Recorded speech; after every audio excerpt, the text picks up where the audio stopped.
Hi everyone. So put the oil in my hair, as you can see. Hopefully it helps. And I added in a few drops of rosemary. Rosemary is supposed to be good. So for today, I didn't do my John Maxwell, but I did do a little bit of reading for A Leader's Heart by John Maxwell. And it's basically today encouraging us to be courageous.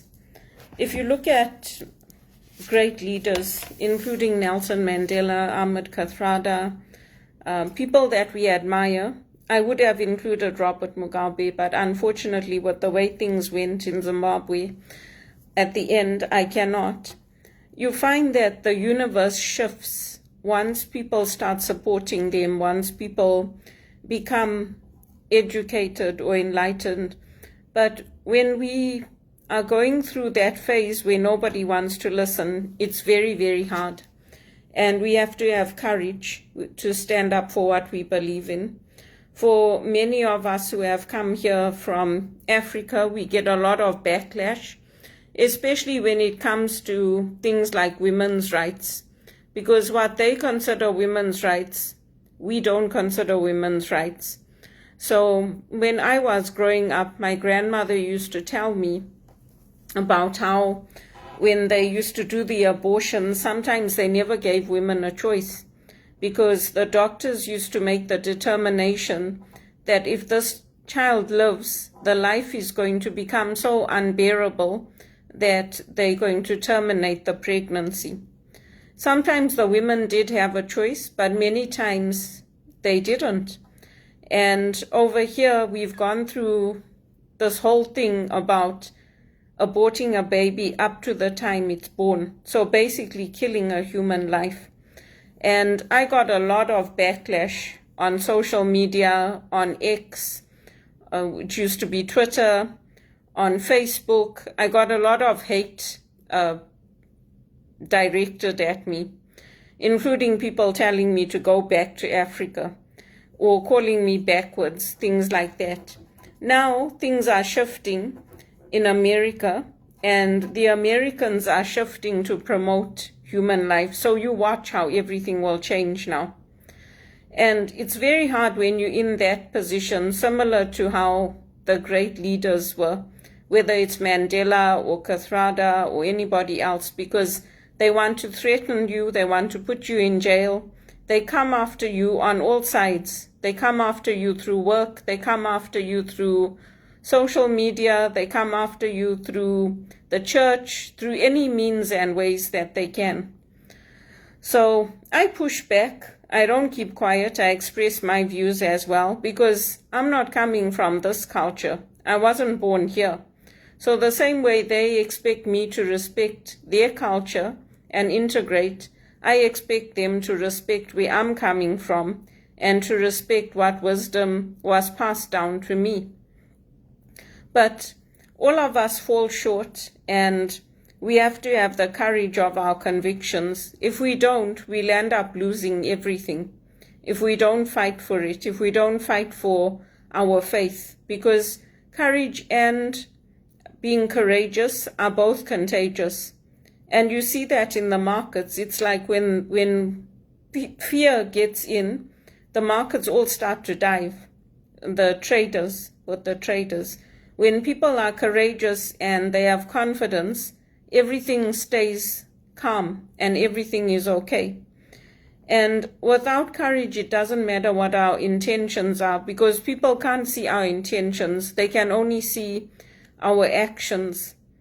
And this example that John Maxwell is giving is that Saul had good intentions when he presented burnt offerings to the Lord, but he let his fear that people would desert him control his actions.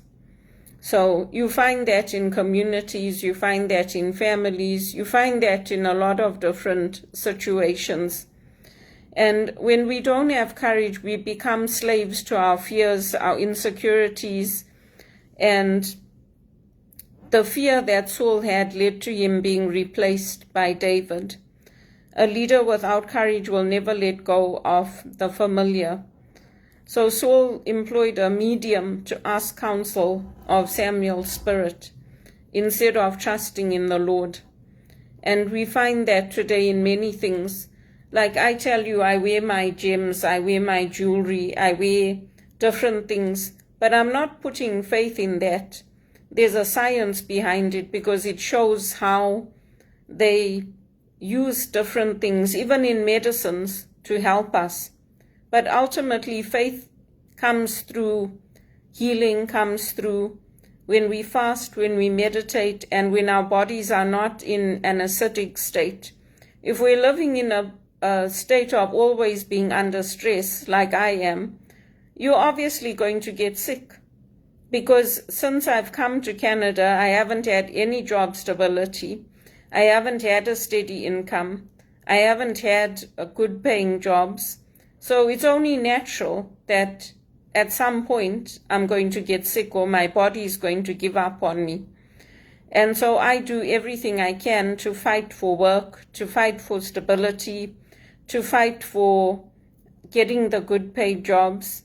Because at the end of the day, those are the building blocks of life. And so that's what I wanted to share for that. And it's the same thing with our volunteering. Many of us are stepping off or have stepped off the One campaign because Bono doesn't come to Canada. It's not personal.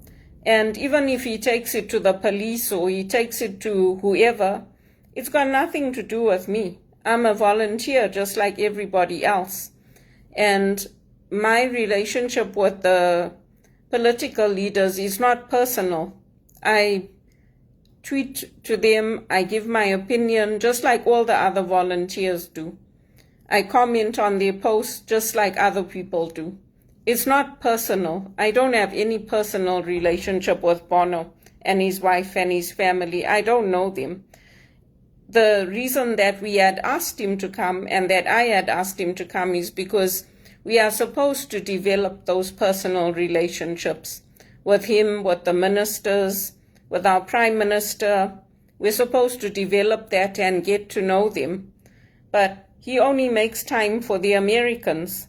So many of us, and people even before me, have said, when I've asked them, like, why are you guys stepping off? They're like, he's not interested, so why should we give our time? So, that's the way we have to look at it, because when you give your time to an organization, when you put your heart into your work, you also want to see the leaders of that organization, the founders, taking an interest in you and supporting you and helping you. And if you don't get that, you're like, I might as well move on. There's nothing personal. I don't know Sting. I don't know his wife. I don't know Federer. I don't know Nadal. I don't know any of them personally. Yes, we have a relationship because I support them in their work, in what they're doing. I'm not interested in Bono personally, because he's not interested in me. He doesn't have a relationship with his volunteers like Presley had with his fans. You don't find people just walking up to the stars' houses these days and standing outside waiting for an autograph. You don't, and even if we did, do you think they're going to say, oh, you can come have a cup of coffee with me? They'll call the police and say, get these stupid people out of here. People like Elvis don't exist anymore, and I'm not just saying it. I've read what Elvis did. When people used to go to his house, he used to take them in. He used to take them in, sit with them, talk to them, listen to them. How can you not fall in love with a man like that? How? I mean, it's just impossible. So, for me, there's nothing personal with Bono. Like many of his volunteers in Canada, we're disappointed. At the end of the day, we did what we had to do, and we did it our way, and we had fun. It was sad when we lost the political leader in Japan, but we had fun. We had a lot of fun, and we enjoyed it, and it was nice, and we had Gail at the time. So it's different now, and especially since the black leaders are saying that they want to do it on their own, they want to invest in the country, and they don't want this aid going in. things have shifted.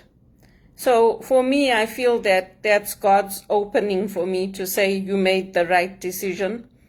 And, even if Sting or Springsteen or anybody had to take you to the police, I would say, come on. Am I a teenager? Am I 16 years old? Have you seen how Bono used to take the girls on the stage and lie with them and dance with them and all that?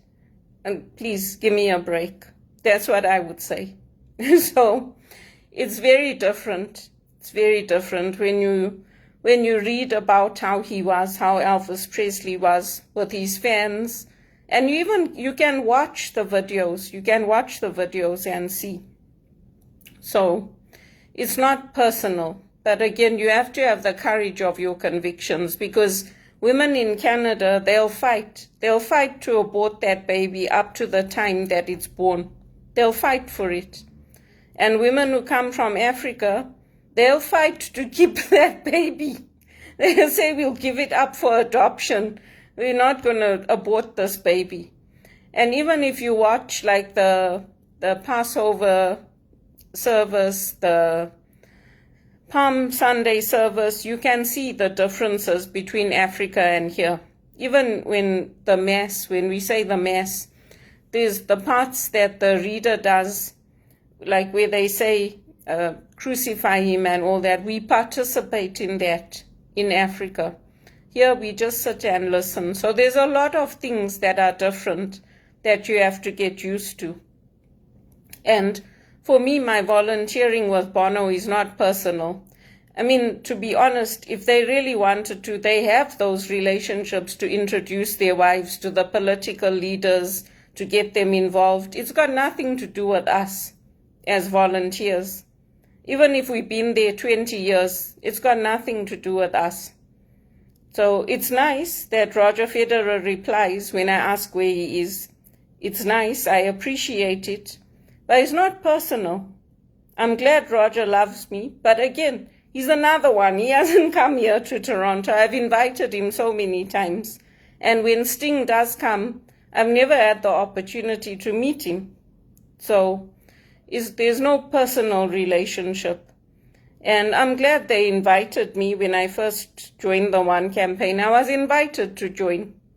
I didn't expect them to invite me. I was invited. But again, that's changed. Their strategy has changed. So there's different ways of looking at things, and that's the cultural piece that we have to get used to when we come here. So now I'm looking for another organization to help in Canada that will help women and girls. Maybe I'll join the Daily Bread Food Bank. I looked at President Carter's organization, but the places are too far away, so I can't do that. And I'm not interested in board work. I hated it. I didn't like it at all. So that's where I wanted to share about having the courage of your convictions. And, there's a lot of things that we've learned about, like the Enneagram and all that. But at the end of the day, we put our faith in Christ as Christians. That's what we do. And it takes courage to do that, especially in Canada. Canada's a secular country. It's a secular society. All the other religions and all the other groups get more support than us. So we have to have the courage of our convictions.